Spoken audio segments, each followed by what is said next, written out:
ओम शांति।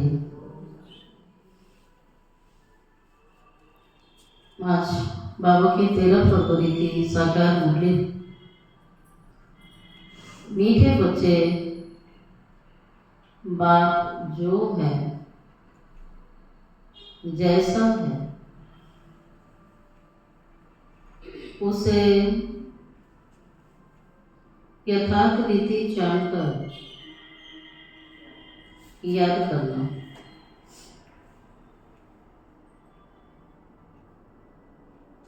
यही मुख्य बात है।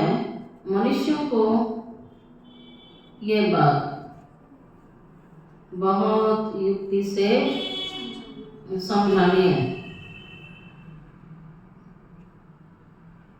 मनुष्यों को ये बात बहुत युक्ति से समझानी है। प्रश्न है, सारे यूनिवर्स के लिए कौन सी पढ़ाई है जो यहीं तुम पढ़ते हो?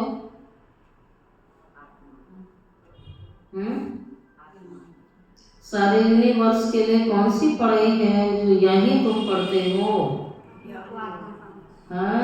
सारे यूनिवर्स के लिए यही पढ़ाई है कि तुम सब आत्मा हो। सारे विश्व के लिए आत्मा समझकर बाबा को याद करो तो पावन बन जाओगे।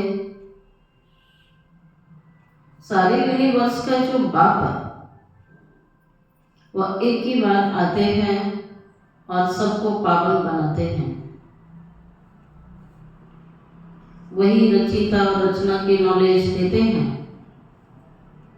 इसीलिए वास्तव में यह एक ही यूनिवर्सिटी है। यह बात बच्चों को स्पष्ट कर समझानी है।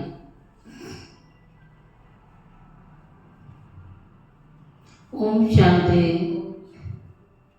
भगवान वाच। अब ये तो रूहानी बच्चे समझते हैं। क्या समझते हैं? ये तो रूहानी बच्चे समझते हैं। क्या समझते हैं? भगवान कौन है? कौन है भगवान? इतना समझ गए? भारत में कोई भी यथार्थ रीति नहीं जानता। कहते हैं मैं जो हूँ जैसा हूँ, मुझे यथार्थ रीति कोई भी नहीं जानते। तुम्हारे में नंबर बात है। तुम्हारे में भी, बच्चों में भी नंबरवार पुरुषार्थ अनुसार जानते हैं। बलियां रहते हैं, यथार्थ रीति से नहीं जानते। कई यहाँ रहते हैं लेकिन बाप को नहीं जानते। यथार्थ रीति जानकर और बाप को याद करना ये बड़ी मुश्किलात है। बच्चे कहते हैं बहुत सहज है, परंतु मैं जो हूँ मुझे निरंतर बाप को याद करना है। बुद्धि में ये युक्ति रहती है, मैं आत्मा बहुत छोटा हूँ। हमारा बाबा भी बिल्ली छोटा है। आधा कल्प तो भगवान का कोई नाम नहीं लेते, दुख में याद करते हैं। हे भगवान, अब भगवान कौन है या तो कोई मनुष्य समझते नहीं। अब मनुष्यों को कैसे समझाया जाए? इस पर विचार सागर मंथन चलना चाहिए। नाम भी लिखा हुआ है, रचा पिता ब्रह्मा कुमारी ईश्वरीय विश्वविद्यालय। इससे भी समझते नहीं हैं, इससे भी नहीं समझते। रूहानी बेहद का बाप ईश्वरीय, ये रूहानी बेहद के बाप का ईश्वरीय विश्वविद्यालय है। लिखने मात्र से समझते हैं क्या? अब क्या नाम रखें?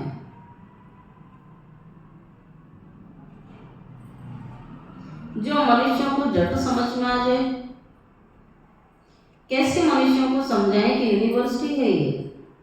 यूनिवर्स से यूनिवर्सिटी अक्षर निकला है। यूनिवर्स अर्थात सारा वर्ल्ड, पूरा विश्व।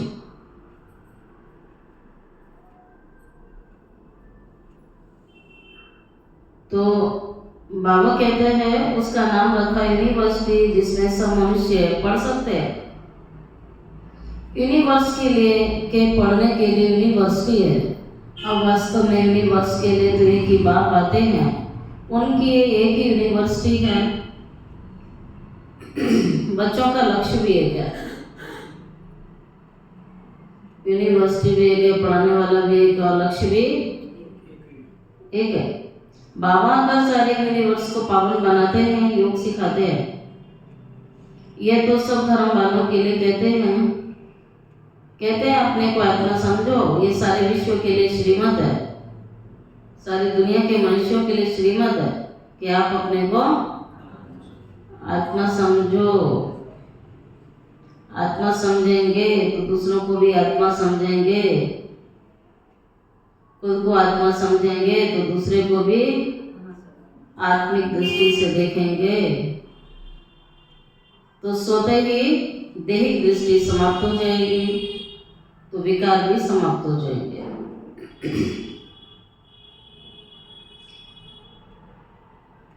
यूनिवर्स अर्थात सारा वर्ल्ड, उसका नाम रखा यूनिवर्सिटी, जिसमें सब मनुष्य पढ़ सकते हैं। यूनिवर्स के पढ़ने के लिए ये यूनिवर्सिटी है।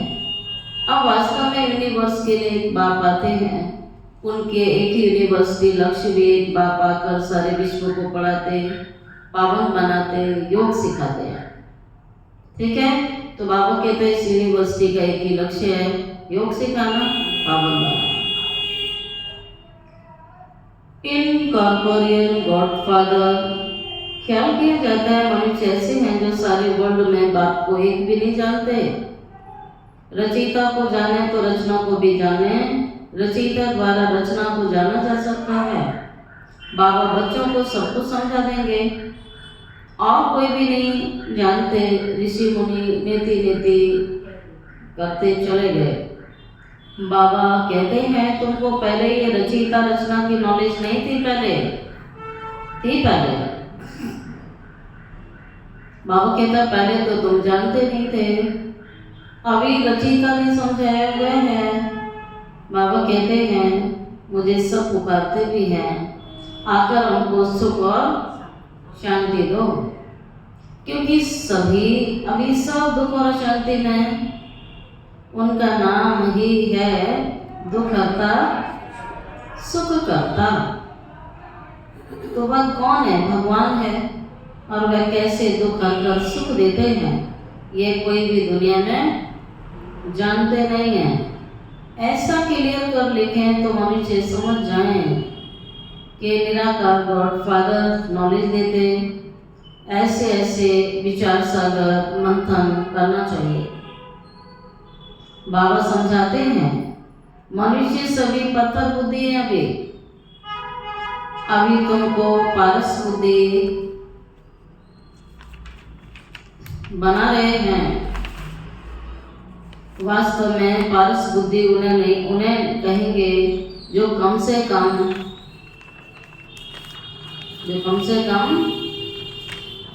50 से अधिक मार्क्स लेंगे। ठीक है, 50 से अधिक मार्क्स लेने वाले वास्तव में पारस बुद्धि उन्हें कहेंगे। फेल होने वाले को पारस बुद्धि नहीं कह सकते। यह भी कोई समझते ही नहीं है कि राम को बाण क्यों दिखा दिए हैं, श्री कृष्ण को सुदर्शन चक्र दिखाया है, उसने सबको मारा। राम को बाण दिखाए, एक खास मैगजीन निकलती है जिसमें दिखाया है श्री कृष्ण कैसे सुदर्शन चक्र से अकासुर बकासुर आदि को मारते हैं, दोनों को हिंसक बना दिया है। फिर डबल हिंसक बना दिया। कहते हैं उन्हों को भी बच्चे पैदा हुए ना। एक तो राम के हाथ में बाण दिखा दिए, दूसरा फिर कहते हैं उनके भी बच्चे हुए ना। तो दूसरी हिंसा भी दिखा दी। बाढ़ दिखाया माना क्रोध की हिंसा दिखा दी। फिर बच्चे हुए तो काम की भी हिंसा दिखा दी।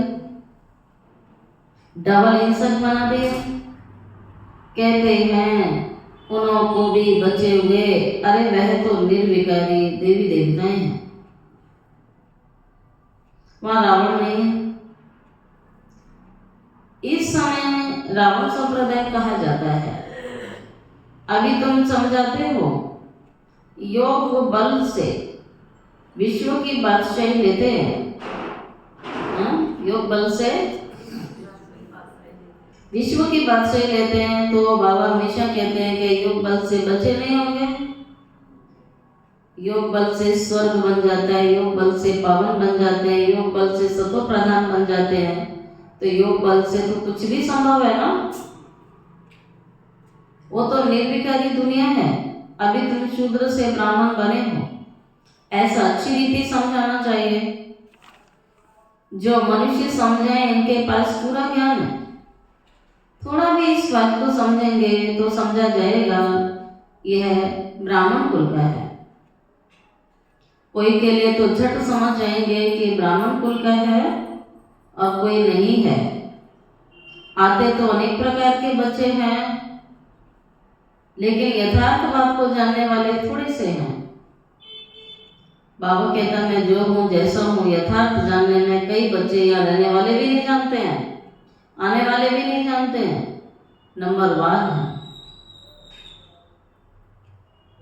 तो बाप कहते हैं spiritual university of spiritual incorporeal godfather लिख करके देखो, ये नाम लिखो बाबा ने कहा।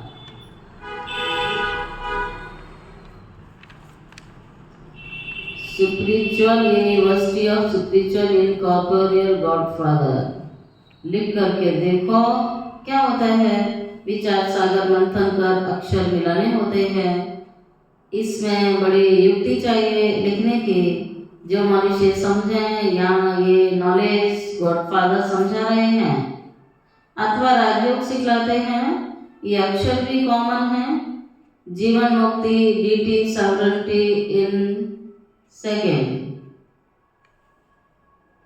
कभी बाबा कहते हैं डीटी sovereignty is your birth right. बाबा कहते हैं ऐसे ऐसे अक्षर हों जो मनुष्यों की बुद्धि में बैठ जाएं। ब्रह्मा के द्वारा विष्णुपुरी की स्थापना होती है और मन मना भाव का अर्थ है बाप और बच्चे को याद करो। ठीक है, कल भी बाबा ने स्मृति दिलाई, बाप और बच्चा याद करो, बस सारी पढ़ाई का सार है। मन मना भाव और मध्य जीव भव। तो बाप और बच्चे को याद करो। तुम तो ब्रह्ममुख वंशावली, ब्राह्मण कुलभूषण, स्वदर्शन चक्रधारी हो। अब वह तो स्वदर्शन चक्र विष्णु को दिखा देते हैं, श्री कृष्ण को भी 4 भुजाएं दिखाते। अब उनको 4 भुजाएं कैसे हो सकती है?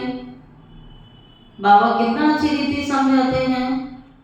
बच्चों को बड़ा विशाल बुद्धि और पारस बुद्धि बनना है। विशाल बुद्धि भी बनना है, पारस बुद्धि भी बनना है। सतयुग में यथा राजा रानी तथा प्रजा सब कैसे होंगे? पारस बुद्धि होंगे। वह पारस दुनिया है, ये पत्थरों की दुनिया है। ठीक है, पत्थरों की पूजा करते करते पत्थर बुद्धि हो गए। तो पत्थरों की दुनिया, पत्थरों की तो पूजा करो। पत्थरों में भगवान को ढूंढ रहे हैं, तो बुद्धि भी पत्थर, तो घर में भी क्या लगाते हैं? पत्थर लगाते हैं। बाबा ने कहा सारी दुनिया पत्थरों की है,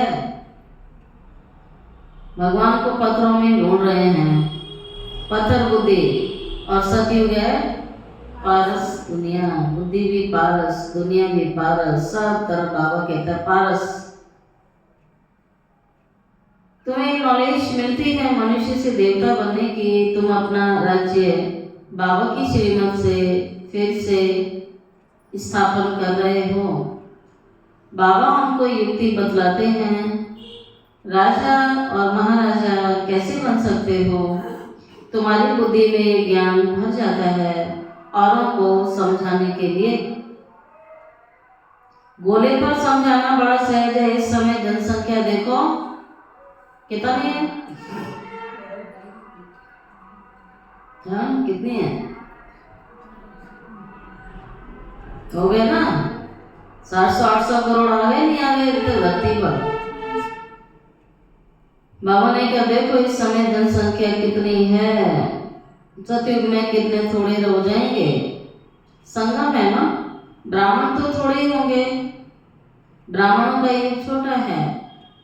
ब्राह्मणों के बाद फिर आता है देवी देवता, धन वृद्धि को पाते हैं, बाजुली होती है, ऊपर से फिर धीरे धीरे धीरे नीचे आ जाते हैं और बाबा के तो उल्टे हो जाते हैं, सिर नीचे पैर ऊपर।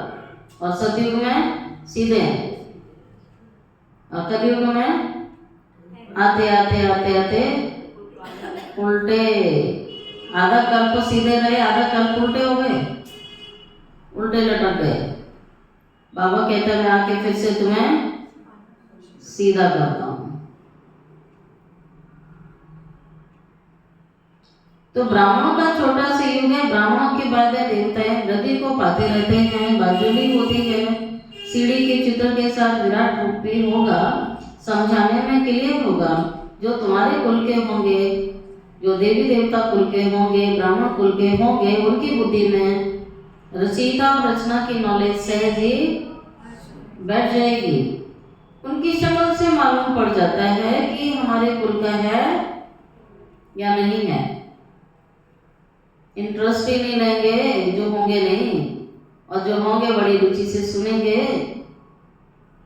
अगर नहीं होगा, अगर नहीं होगा, आप सुना रहे हैं, वो तवाई होके सुनेगा। और जो समझू होगा वो ध्यान से सुनेगा, और जो नहीं होगा वो तवाई होके सुनेगा। भगवान कितना भी पढ़ाएगा उसको समझ में आएगा नहीं। एक बार किसको पूरा तीर लगा तो आते रहेंगे। ऐसी बने ना ब्राह्मण सभी, तीर लग गया बस। तो तीर कितने बार लगता है? बस एक ही बार। निश्चय बैठ जाता है सेकंड में, निश्चय बैठ गया बाबा पर कि बाबा आया हुआ है, तो आ गए सब, वो आते रहेंगे। अब इसी बात का निश्चय नहीं है तो फिर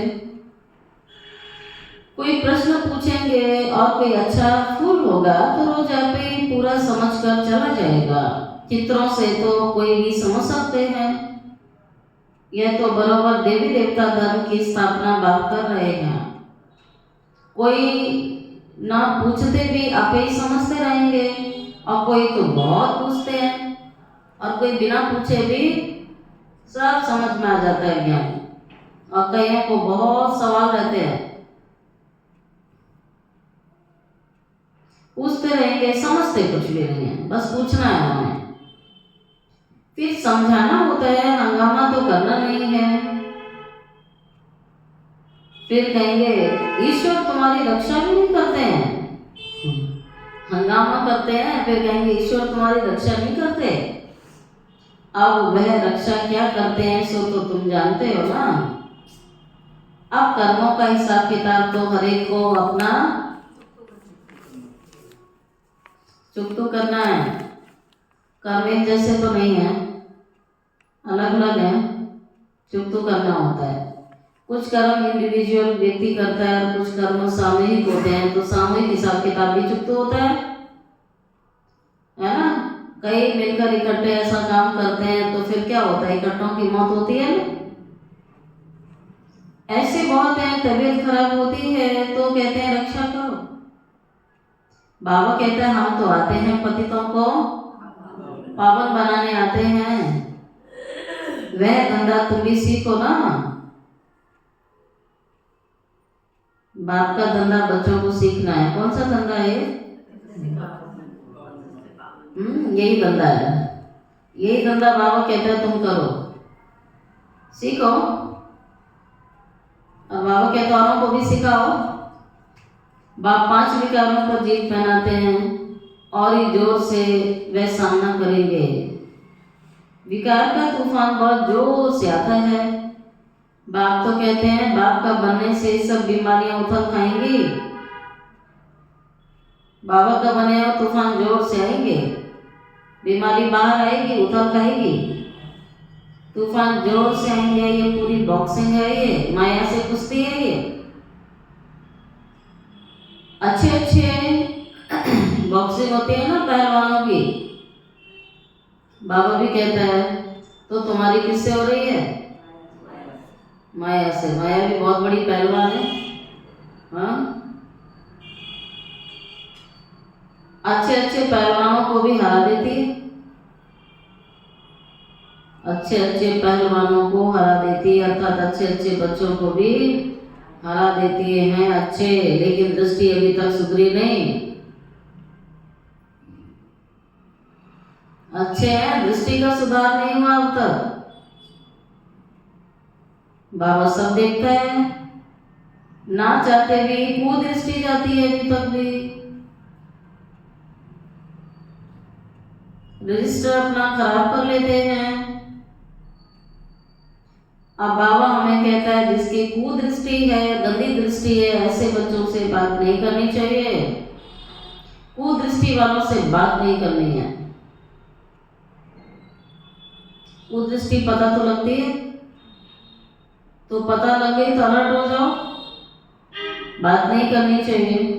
बाबा सभी सेंटर के बच्चों को समझा रहे हैं कुदृष्टि वाले बहुत ढेर है। अगर बाबा उनका नाम ले लेगा, जिनकी गंदी दृष्टि है, अगर बाबा नाम लेगा तो क्या होगा? बाबा उनसे बात कर रहा है जो आते हैं, लेकिन कुदृष्टि खत्म नहीं हुई। गंदा देखना, गंदा सोचना खत्म नहीं हुआ अभी तक। और बाबा कहता है अगर मैं नाम ले लूं तो भाग जाएंगे, ट्रेटर बन जाएंगे। इसलिए अपनी सत्यानाश करने वाले उल्टे काम करने लग पड़ते हैं। काम विकार नाक से उन्हें पकड़ेगा, माया छोड़ती नहीं है। कुकर्म, कुदृष्टि, और तीसरा इसी से मैच करो, कुदृष्टि, कुवचन, कुकर्म, और चौथा है कुचलन, कुचलन, बदचलन, गंदी चलन। ठीक है, ये चार बातें अंडरलाइन कराई बाबा ने। तो सबसे पहले होती है कुदृष्टि। ठीक है, कुदृष्टि। फिर क्या होता है? कुवचन, कुकर्म, कुचलन। बहुत बहुत सावधान रहना है। ऐसे लोगों से ना बात करनी है, ना संपर्क में आना है। बाबा के बनने के बाद भी सुधार कईयों का हुआ नहीं है अब तक। बच्चे जब प्रदर्शनी आदि करते हैं, ऐसी युक्ति रचो जो कोई भी सहज समझ सके। ये गीता ज्ञान स्वयं बाप तुम्हें पढ़ा रहे हैं। इसमें कोई शास्त्र आदि की बात नहीं है, ये तो पढ़ाई है। किताब गीता तो यहाँ है नहीं, बाप पढ़ाते हैं। कितना किताब थोड़ी हाथ में उठाते हैं, है ना। बाबा कहता मैं किताब नहीं उठाता। फिर ये गीता नाम कहाँ से आया?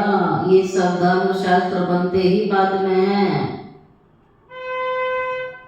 बाबा इसमें इतना क्लियर नहीं बोलते, क्योंकि गीता में ही आस्था है हिंदू धर्म वालों की, जो हिंदू कहलाते हैं, सनातन धर्म वाले। अब बाबा ने कहा, जबकि वो मैंने थोड़ी लिखी है। वो सत्य होती तो भगवान उसी शास्त्र को पढ़कर सुनाता होता भी। लेकिन सब शास्त्रों में शिरोमणि गीता को माना गया है, भगवान ने कह दिया है। उसमें भी सिर्फ कुछ दो चार बातें सत्य हैं, बाकी तो सब मनगढ़ंत है। गीता सुनाने वाले का ही नाम बदल दिया तो गीता कहां से राइट हो गई फिर? तब बाबा हमें कहता है अगर गीता सही है तो गीता जिसने भी पढ़ी उसका सुधार होना चाहिए था। हाँ, गीता पढ़ी, गीता पढ़ने से स्वर्ग बनना चाहिए था, नरक क्यों बन गया?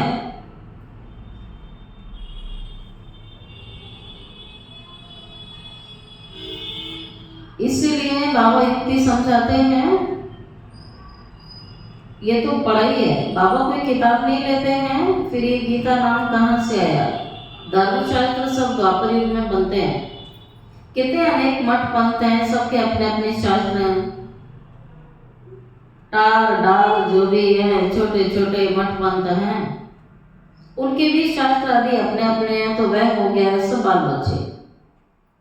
इसलिए गीता को माई बाप कहा जाता है, बाकी सब उससे निकले कहीं ना कहीं उसी ज्ञान का विश्लेषण करके उसको बहुत लंबा चौड़ा और दूसरे शास्त्र बनाए। तब बाबा कहता है ये है सब उसके बाल बच्चे, उनसे तो मुक्ति तुम्हें नहीं मिलेगी। मुक्ति मिलेगी? मिली। अब गीता से पढ़ने से ही बन जाते तो क्यों इतना डुबकी लगाने जाते? हाँ, एक तरफ गीता को ऊंचा रखते हैं, दूसरी तरफ गंगा जी में डुबकी मारते हैं, तीसरे मंदिरों में पत्थरों में ढूंढेंगे, चौथी तरफ गुरुओं को भगवान मानेंगे। तो सर्वशास्त्र में शिरोमणि गीता गई हुई है। गीता का भी ज्ञान सुनाने वाले भी बहुत होंगे ना, तो ये नॉलेज आकर देते हैं। कोई भी शास्त्र आदि हाथ में थोड़ी लेते हैं। मैं भी शास्त्र नहीं पढ़ा, तुमको भी नहीं पढ़ा था। वह सीखते और सिखलाते हैं। यहाँ शास्त्रों की बातें नहीं हैं। बाबा है ही नॉलेजफुल। हम तुमको सभी वेदों शास्त्रों का सार बताता हूँ। गुरुकुल में पढ़ाई जाती है ना, इस टाइप की पढ़ाई, शास्त्रों की पढ़ाई, सब चीजें पढ़ाई जाती हैं। बाबा कहते हैं सच्चा गुरुकुल ये है जहाँ सदगुरु तुम्हें पढ़ा रहा है, जहाँ भारत की धर्म और संस्कृति का पूरा ज्ञान दे रहा है भगवान, हिस्ट्री ज्योग्राफी सुना रहा है, पूरा इतिहास बदल रहा है। तो यहाँ वो शास्त्रों की बातें नहीं है। बाबा तुम्हें वेदों शास्त्रों का सार समझाते हैं। मुख्य तो 4 धर्म ही हैं। 4 धर्म शास्त्र मुख्य हैं और 4 धर्म ही मुख्य हैं। ब्राह्मण धर्म का तो कोई हिसाब होता नहीं है।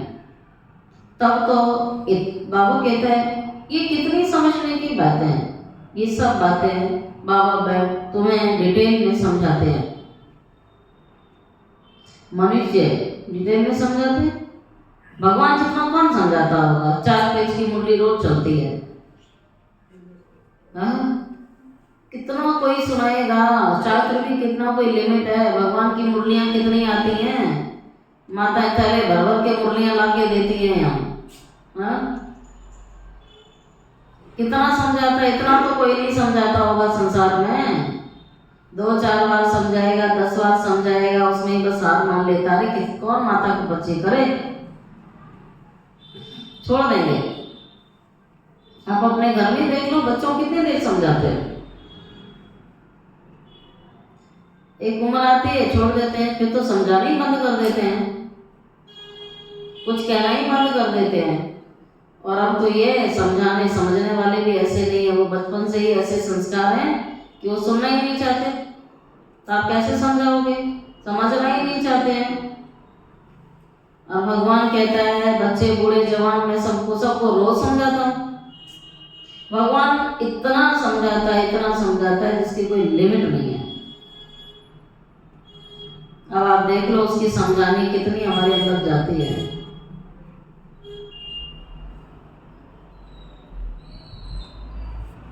चेक करो कितनी समझने की बातें हैं। बाबा तुम्हें कितना डिटेल में समझाते हैं। मनुष्य सब पत्थर बुद्धि है, तब तो इतने कंगाल बन गए।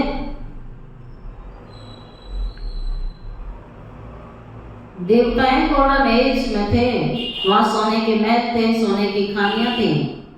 अभी सच्चा सोना है नहीं, सारी कहानी भारत पर है।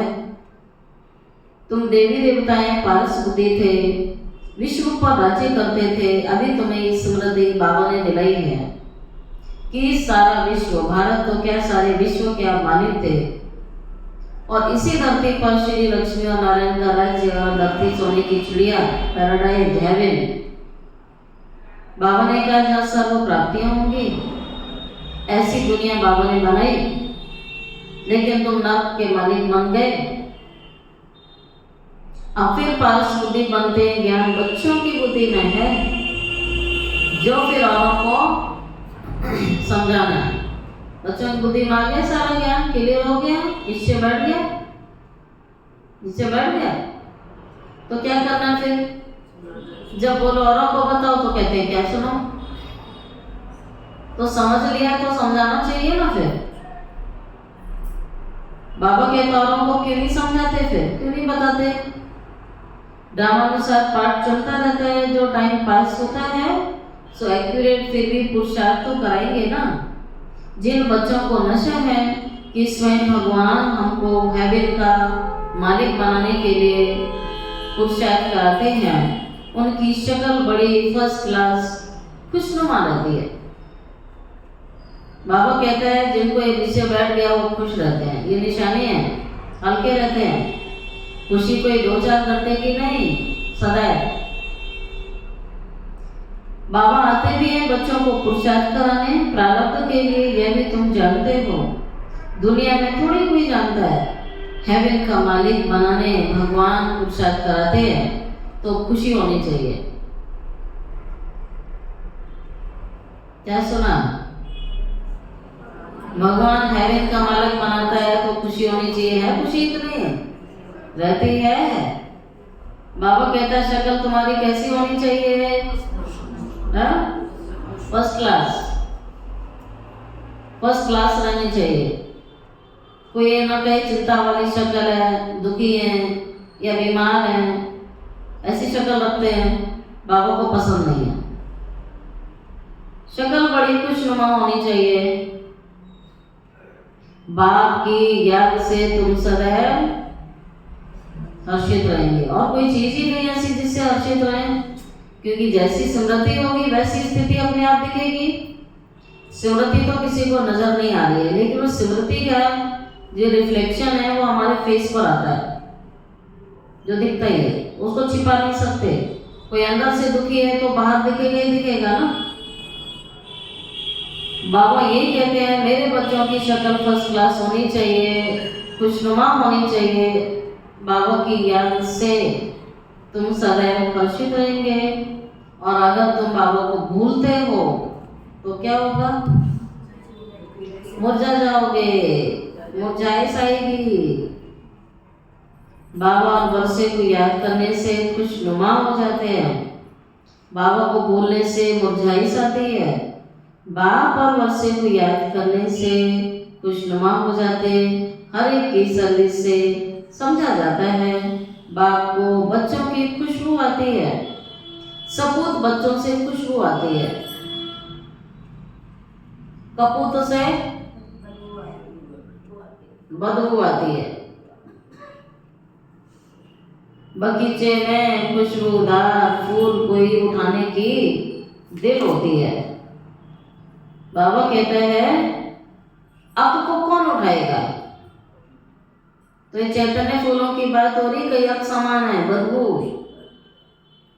और कई गुलाब समान है खुशबूदार। ये भगवान का बगीचा है, भगवान ने लगाया है, उसकी परवरिश हो रही है, लेकिन फिर भी कांटे के कांटे ही पड़े हैं। होता है ना, कई प्लांट लगाओ ग्रो करता है, कितना अच्छा, उस पर पुष्प खिल जाते हैं, और कई धीरे धीरे लगे वहीं सड़ जाता है, कोई खुशबू नहीं आती, कोई वृक्ष नहीं बनता, कुछ नहीं होता, उसका सड़ गया। माली ने तो लगाया था, खाद पानी भी बराबर मिला था, सब कुछ तो मिला था, और कोई खिल गया कोई सड़ गया। कर्म सबके अपने अपने जाना है ना। भक्ति में एक झोली में फूल और एक झोली में कांटे, बता कोई कारण होगा। तो कर्मों का फल है, बाबा की परवरिश सबको मिल रही है, लेकिन भगवान की वैल्यू कोई कोई समझते हैं, कोई नहीं समझते। अब ये सारी बात निश्चय पर है, निश्चय है तो हर चीज को एक्सेप्ट कर लिया, नहीं है तो फिर क्या क्यों में जाएंगे, ऐसे और वैसे में जाएंगे।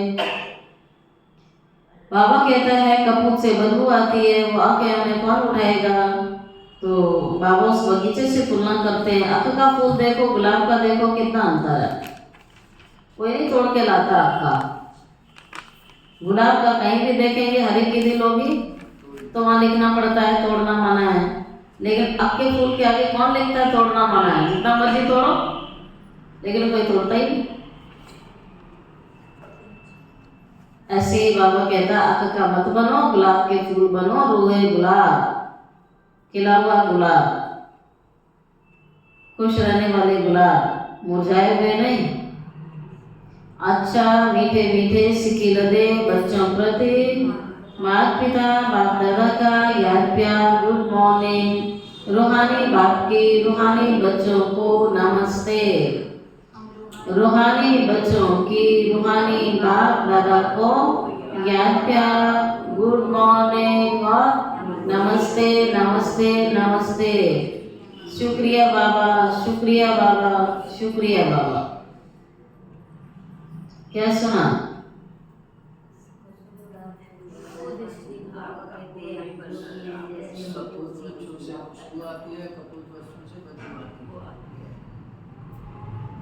और पीछे बोलो ज्योति भाई।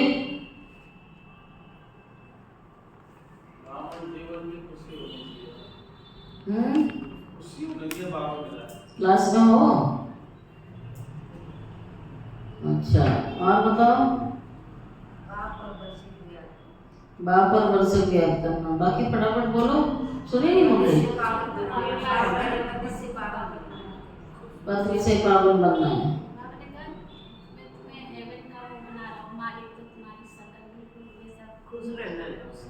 शक्ल से दिखना चाहिए ना, हाँ, खुशनुमा होनी चाहिए।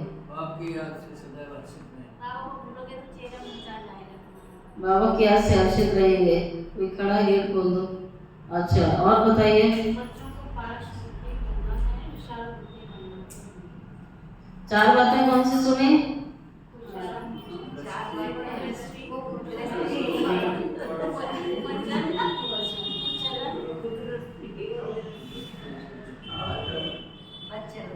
माया की बॉक्सिंग में हारना नहीं है। जीवन की बॉक्सिंग चलती है, माया पेपर ले ली, बॉक्सिंग में घूंसे मारते हैं ना, बचाना होता है। ध्यान रहे कभी मुख से कुवचन ना निकले।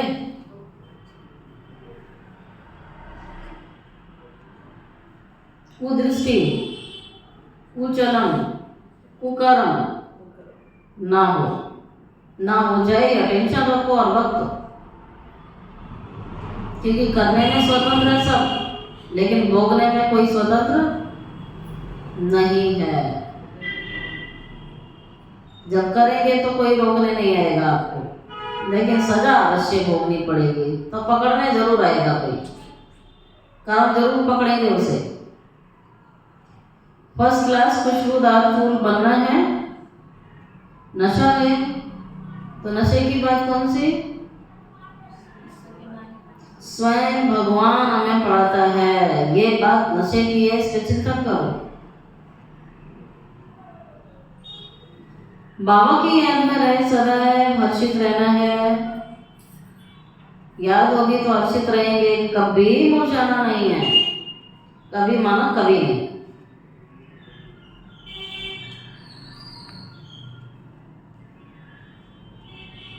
भगवान हमें पढ़ाते हैं, बाबा की याद में रहे, सदैव हर्षित रहना है, कभी मुरझाना नहीं है। और बाबा ने वरदान दिए हैं, चैलेंज और प्रैक्टिकल की समानता द्वारा सभी भी बोलते हैं।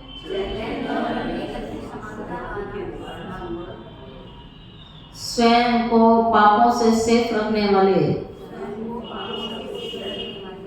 विश्व सेवाधारी बाबा।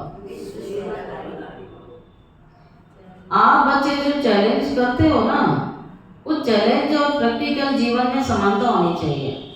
अर्थात जो औरों को सुना रहे हो ना, वो आपके जीवन में समानता होनी चाहिए। ठीक है, क्योंकि जब आप दुनिया में जाते हो और आप जो बोल रहे हो तो लोग मैच तो करेंगे ना कि जो सुनाते हैं वो है भी या नहीं है।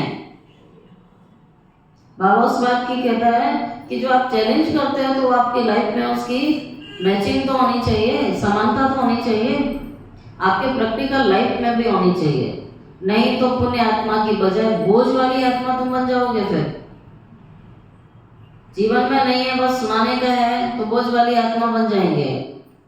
इस पाप और पुण्य की गति को जानकर स्वयं को सेफ रखो, क्योंकि संकल्प में भी किसी भी प्रकार की कमजोरी।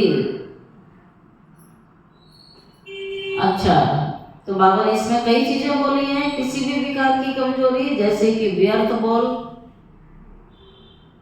आदत पड़ी हुई है, साधारण रीति कुछ भी बोलते ही रहते हैं ना, बात करते रहेंगे व्यर्थ, जिसका कोई मीनिंग नहीं होता है, अर्थ नहीं है। व्यर्थ भावना, किसी के लिए भी घृणा, ईर्ष्या की भावना, ये सब कौन से खाते बढ़ाते हैं? सब चीजें इस सूक्ष्म गति को समझो कि इन सब चीजों से भी मेरा पाप का खाता बढ़ता है। ऐसे ही नहीं किसी के लिए बोल दो या सोच लो या कमेंट कर दो या भावना रख लो। बाबा कहते हैं सब की सजा है, ये सब पाप के खाते में जाता है। इससे तुम्हारा पाप का खाता बढ़ता है। इसलिए पुण्य आत्मा भाव के वरदान के द्वारा स्वयं को सेफ रख, विश्व सेवाधारी बनो। संगठित रूप में एक मत एक रस स्थिति का अनुभव कराओ। स्लोगन: पवित्रता की क्षमा चारों ओर जलाओ तो बाप को सहज देख सकेंगे। पवित्रता की क्षमा चारों ओर जलाओ तो बाप को सहज देख सकेंगे। और अव्यक्त ईश्वर एकांत प्रिय बनो, एकता और एकाग्रता को अपनाओ। प्रत्यक्षता का झंडा लहराने के पहले सिर्फ 2 शब्द हर कर्म में लाना है। एक सर्व संबंध संपर्क में आपस में एकता, अनेक संस्कार होते अनेकता में एकता और दृढ़ता, यही सफलता का साधन है। कभी कभी एकता हिल जाती है, यह करे तो मैं करूं, नहीं। आपका स्लोगन है स्व परिवर्तन से विश्व परिवर्तन। स्व परिवर्तन से विश्व परिवर्तन और विश्व परिवर्तन से स्वयं का परिवर्तन नहीं कि दुनिया बदले तो हम बदले, नहीं। स्व परिवर्तन से विश्व परिवर्तन। अच्छा, ओम शांति।